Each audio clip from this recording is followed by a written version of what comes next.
नमस्कार मित्रांनो, ठरलं तर मग या मालिकेच्या आजच्या भागात आता डोहा जेवणाचा कार्यक्रम होता. तो कार्यक्रम पाहायला मिळत आहे. खरं तर या संगीत सोहळ्यामध्ये खूप सुंदर असं गाणं गायलेलं आहे. ते म्हणजे नागेश्वरने खूप छान आहे, अगदी पहाव असं आहे. तर आजच्या भागाच्या रिव्ह्यूला आपण सुरुवात करूया. इकडे आता नागेश्वरला समजलेला, नागेश्वरच्या बाबतीतला सत्य रुद्राला समजलेला आहे की गिरिजासोबत एक कॉन्ट्रॅक्ट केलेला आहे आणि त्यामुळे हे लग्न होत आहे. आता नागेश्वर म्हणत असतो की काय ठीक आहे, दाखवतो आणून. आता गिरिजाला पण प्रश्न पडलेला असतो की आता काय दाखवणार, कारण कॉन्ट्रॅक्ट तर आमच्यामध्ये झालंय, पण गिरिजाला पण माहीत नाही की नक्की कॉन्ट्रॅक्ट काय झालं. 6 महिन्याच कॉन्ट्रॅक्ट कस झालेला आहे या बाबतीत गिरिजालाही नीट असं काहीच माहिती नाहीये. मग इकडे आता बोलत असते ती म्हणजे सहावी आणि उर्वशी. त्या दोघेही विचार करू लागतात की आपलाच डाव आपल्यावर उलटायला लागलाय. नागेश्वर स्वतः कागदपत्र आणायला गेलेला आहे आणि नागेश्वर कागदपत्र घेऊन येत आहे आणि ती कागदपत्र जेव्हा तो घेऊन येत असतो तेव्हा मात्र खूप मोठा गोंधळ होत आहे. नक्की काय झालेलं आहे या कोणात याच गोष्टी माहीत नसतात. सगळेजण पाहत असतात. नागेश्वर जाऊन कागदपत्र घेऊन येतो आणि आल्यावर तो सांगू लागतो की हे सगळं जे काही घडत आहे ते कोणामुळे घडत आहे. तर या सगळ्यामध्ये ज्या गोष्टी आहेत त्या सांगायला सुरुवात होते आणि मग नागेश्वर म्हणतो की वकील साहेब बघा, तुम्ही स्वतः बघा, डोळ्यांनी बघा, म्हणजे तुम्हाला खरं वाटेल. हे जे आहे आम्ही केलं होतं, कॉन्ट्रॅक्ट केलेलं होतं, नक्की काय केलेलं होतं हे मी तुम्हाला सांगत आहे. आणि आता मात्र इकडे नागेश्वर तिथे आलेला असतो आणि नक्की कॉन्ट्रॅक्ट कोणतं होतं हे सत्य आता समोर आणलं जात असतं. तर नागेश्वर तिथे ते कॉन्ट्रॅक्ट अर्जुन हातात देतो आणि अर्जुनला सांगतो की वकील साहेब तुम्हीच वाचा, तुम्हाला कळत ना, कायद्याच ज्ञान आहे ना. अर्जुन तो कॉन्ट्रॅक्ट वाचतो आणि म्हणतो की अरे रुद्र, हा तर माफीनामा आहे, याच्यामध्ये असं काहीच नाहीये. आता तेव्हा मात्र धक्का बसलेला असतो आणि मग मात्र रुद्र पाहू लागतो, कारण इकडे नागेश्वर सांगत असतो की हो, कॉन्ट्रॅक्ट केलं होतं आम्ही, पण माफीनामा मागितलेला होता. बरोबर आहे. कसे कुणी काहीही कान भरेल तुमचे आणि तुम्ही त्यांचंच ऐकणार आणि आमच्याशी असं वागणार हे आम्हाला माहिती आहे. पण ज्या व्यक्तीने कान भरलेले आहेत त्या व्यक्तीने कशासाठी कान भरलेले आहेत याचा तरी चिरंजीव तुम्ही विचार करायला हवा होता, असं इकडे नागेश्वर बोलत असतो. नागेश्वरला खूप राग आलेला असतो आणि तेव्हा मात्र इकडे पाहायला मिळतं की रुद्र पण पाहत असतो.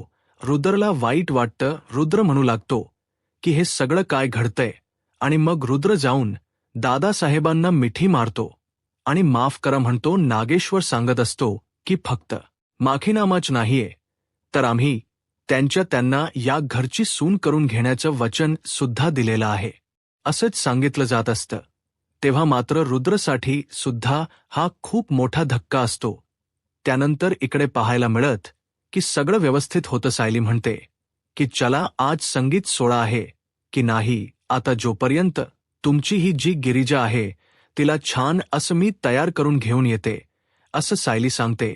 तुम्ही पाहतच राहाल असं गिरिजाच्या बाबतीत ती सांगत असते.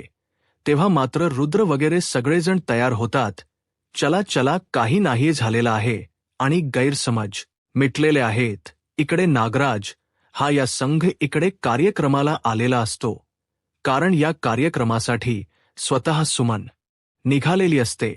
तेव्हा नागराज म्हणतो की मीही येतोय. सुमन आणि तिथे आल्यानंतर फोटो सेशन चालू असते. इकडे सुरुवातीला सचिन फोटो काढत असतो. मग प्रताप म्हणतो अरे, तुमच्या दोघांचे फोटो नकोत का, असं म्हणत इकडे प्रताप स्वतः फोटो काढत असतात. तेव्हा मात्र पाहायला मिळतं की जेव्हा या सगळ्या गोष्टी घडत आहेत तेव्हाच इकडे नागराज तिथे आलेला आहे आणि नागराज म्हणतो की काय सचिनराव, जबाबदारी वाढली आता तुमच्यावरती. सचिनला कळतच नसतं की नागराज हे सगळं कशासाठी बोलतोय. तेव्हा सुमन म्हणत असते बघितलं ना, यांच्यामुळे उशीर झालेला आहे, कारण इकड यांनी उशीर केला म्हणून मला इथं पोहोचायला उशीर झालेला आहे, असं ती सांगू लागते. तेव्हा मात्र इकडे सगळेजण म्हणत असतात तसं नाही. कस माहिती का हा कार्यक्रमच अचानक ठरला ना. त्यामुळे सुमन हे सगळं उशिरा झालेलं आहे, नको काळजी करूस, असं इकडे सांगितलं जातं. तेव्हा मात्र नागराज सगळ्यांच्या समोर तिथ असतो, सचिनला म्हणत असतो की धावपळ होत असेल ना तेव्हा आपली किती अस्मिता, किती गोड दिसते, असं बोलणं चालू आहे. आणि तेव्हा मात्र कल्पना म्हणते, थोड्या वेळापूर्वी यायला पाहिजे होतं. मग कळलं असं अस्मिताचा चेहरा बघून किती ती नाराज झालेली होती, काय सांगू तुला. असं बोलत असतात तेव्हा मात्र नागराज त्या सचिनला टोमणे मारत म्हणत असतो की बरोबर आहे, धावपळ होत असणार ना. तेव्हा अस्मिता म्हणत असते की सचिन, तू आहे ना यूएसला होता ना, तेव्हा सारखे फोन करायचा, माझ्याशी बोलायचा, आता तुला फोनवर बोलायलाही वेळ नसतो आणि तुला कोणत्याच गोष्टी करायला वेळ नसतो. नागराजला कळलेलं असतं की या सचिनला का वेळ मिळत नाहीये, याला याचा वेळ कुठे जातो. या गोष्टी मात्र नागराजला चांगल्या समजलेले असतात. नागराज म्हणत असतो की बरोबर आहे, धावपळ तर होणारच आहे ना. आता ही धावपळ कशासाठी होते हेही चांगलंच माहिती आहे. इकडे उर्वशी बाहेर आलेली असते. तिने त्या कुशलला बोलावले असतं आणि कुशलला ती म्हणत असते की एक काम करायचं, तुला लग्न करायचं ना त्याच्याशी. तेव्हा मात्र तो म्हणतो बरोबर आहे, पण तुमच्या भाच्याच आणि गिरिजाच लग्न ठरलं ना. आणि कसं शक्य, आता ही गोष्ट शक्यच नाहीये, तर तुम्ही काय सांगताय. तेव्हा ती म्हणते की कोणतीही गोष्ट अशक्य नसते.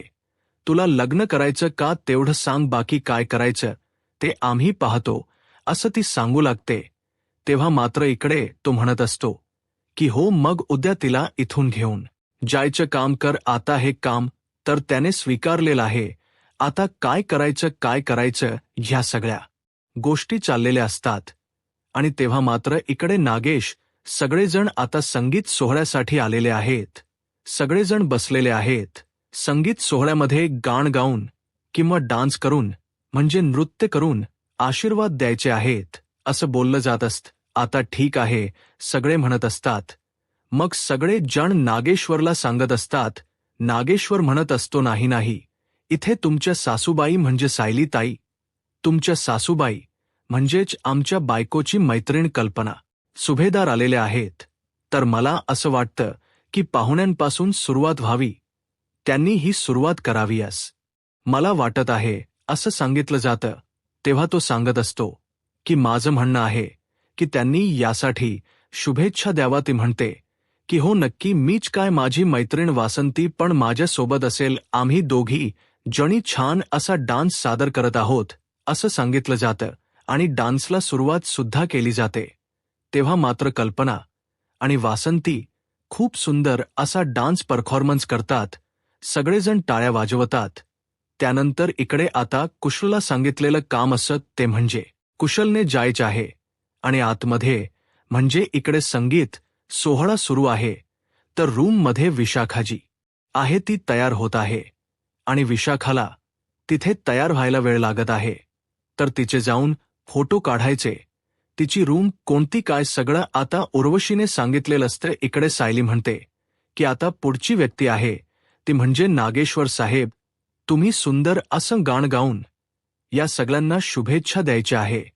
आणि काय नागेश्वरच गाणं आहे, इतकं सुंदरच, तो नशिबांचा टायटल सॉन्ग गातो. खरंच पाहण्यासारखी गोष्ट असते. खूप सुंदर असं ते गाणं चालू असतं आणि त्याचबरोबर इकडे पाहायला मिळतं ते म्हणजे सगळेजण पाहतच राहतात, कारण एवढा आवाज दमदार आहेस. याचबरोबर गाणं सुद्धा तेवढं सुंदर गायलेलं असतं. आणि मग इकडे रुद्र तर आपल्या बाबांचं कौतुक करताना तो थांबत नाहीये, इतकं तो कौतुक करू लागतो आणि सगळेजण पाहू लागतात. इकडे गिरिजा सुद्धा पाहत असते आणि सगळेच खुश झालेले असतात.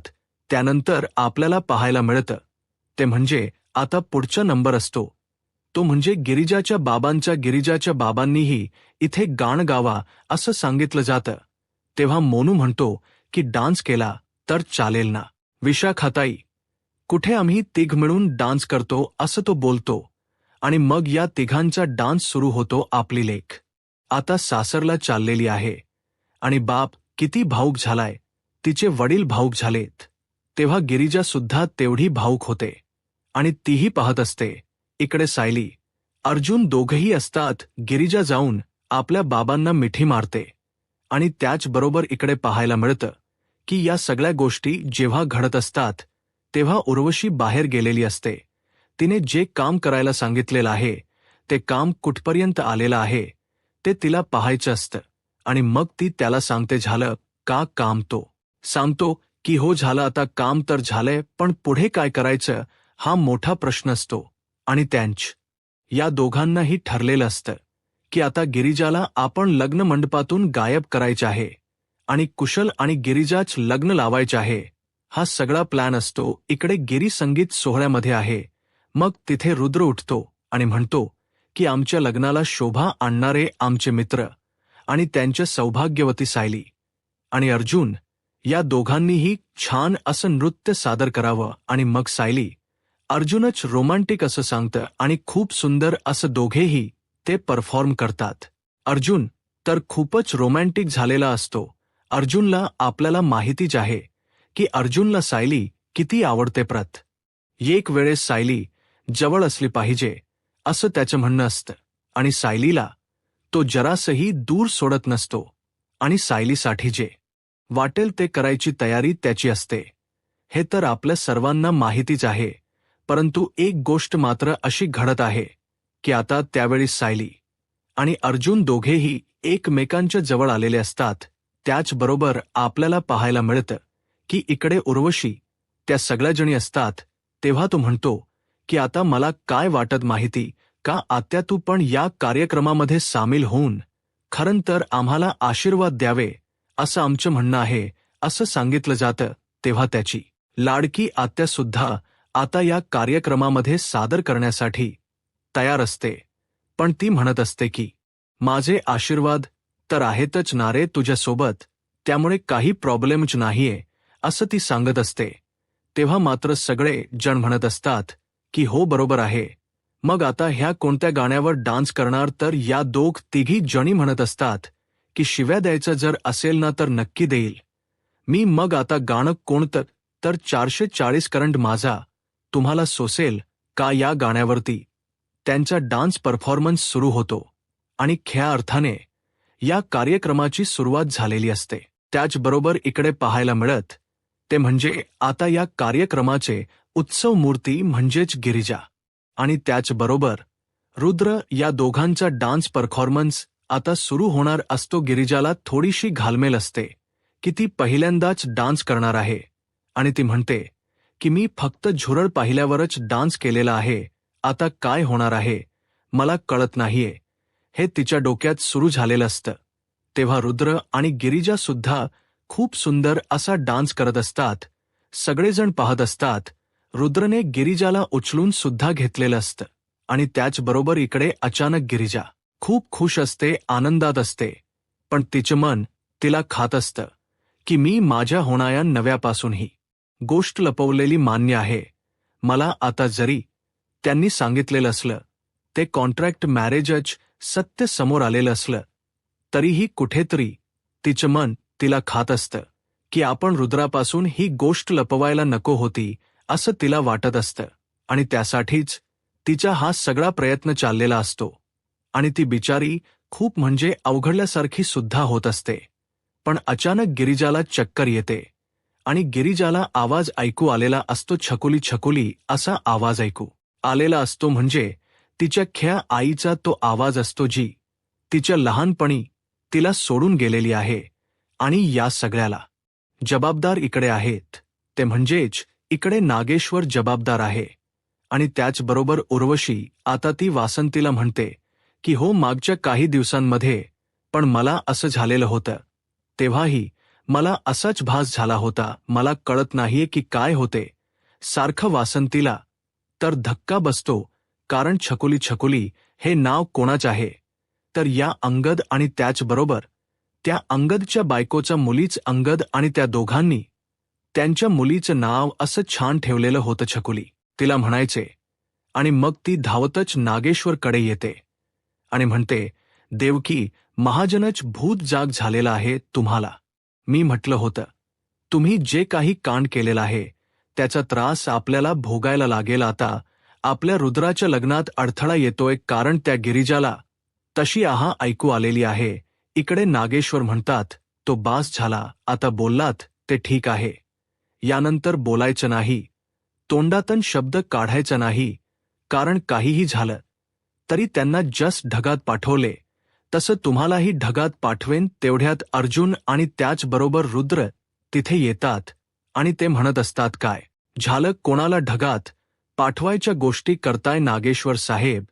तेव्हा इकडे आपल्याला पाहायला मिळतं की आता विशाखा निघालेली असते आणि कुशल तिला अडवतो आणि कुशल तिला म्हणत असतो की तुला एक गोष्ट सांगायची, हे खोटो फोटो बघ, तुला छान तयार होतानाही पाहिले मी आणि त्या तयारीचा व्हिडिओ पण आहे. तेव्हा ती म्हणते की प्लीज असं नको करूस रे, असं नको करूस, असं ती मागणी मागत असते. तेव्हा तो म्हणत असतो की बाद झालं, तुला एकच काम करायचं आहे आणि ते म्हणजेच काहीही झालं तरीही ते खोटो तुझे व्हायरल होऊ नये असं जर तुला वाटत असेल तर तुला एक काम करायचं आहे, ते कर. उद्या काही झालं तरी माझं आणि गिरिजाच लग्न होणार आहे, हे औषध घ्यायचं, ते गिरिजाच्या तोंडाला लावायचं, स्वतःच्या तोंडाला लावू नकोस आणि गिरिजाला त्या रूममधून बाहेर काढायचं. तिला तिथून कस न्यायचं, काय करायचं ते मी बघेल, पण उद्या लग्न माझं आणि गिरिजाचंच होणार आहे. हे ऐकून तर विशाखाला खूपच टेन्शन आलेलं असं. उद्याच्या भागात आपल्याला पाहायला मिळतं की अचानक लग्न मंडपातून नवरी मुलगी गायब झालेली आहे, म्हणून गोंधळ सुरू झालेला आहे. तेव्हा नागेश्वर भयानक चिडलेला असतो, हे कसं शक्य आहे, असं का झालं आणि आम्हाला धोका दिलाय, आणि चिरंजीव तुमच्या बायकोने होणाऱ्या आम्हाला धोका दिलाय, ती लग्न मंडपातून पळून गेली आहे, असं चालू झालेलं असतं. तेवढ्यातच अर्जुन तिथे येतो. इकडे चिठ्ठी सुद्धा वाचलेली असते, म्हणजे वासंतीने. अर्जुन तिथे येतो आणि रुद्रला सांगू लागतो की नाही, काहीतरी वेगळा प्रॉब्लेम आहे. आणि मग अर्जुन ती परिस्थिती सांभाळतो आणि त्याचवेळी समोर आलेली असते ती म्हणजे उर्वशी. बघितलं ना, ती मुलगी पळूनच जाणार होती. अरे तू लग्न कर, हिच्याशी लग्न कर, असं म्हणत ती हट्टाला पेटलेली आहे, सावीला घेऊन समोर येत आहे. आणि इकडे नागेश्वर मात्र भयानक चिडलेला आहे. रुद्रने आता त्याचा फेटा काढलेला आहे आणि तोही निघालेला आहे. अर्जुन आणि रुद्र गुंडांची धुलाई करून, म्हणजे त्या कुशलची धुलाई करून गिरजाला कसे घेऊन येणार, हे आपल्याला पुढे पाहायला मिळणार आहे. आणि हा लग्न सोहळा, हा विवाह सोहळा कसा संपन्न होतो, आता पुढे काय होईल, हे पाहायला आत्ताच माझा महाराष्ट्र या यूट्यूब चॅनलला सबस्क्राईब करा. धन्यवाद.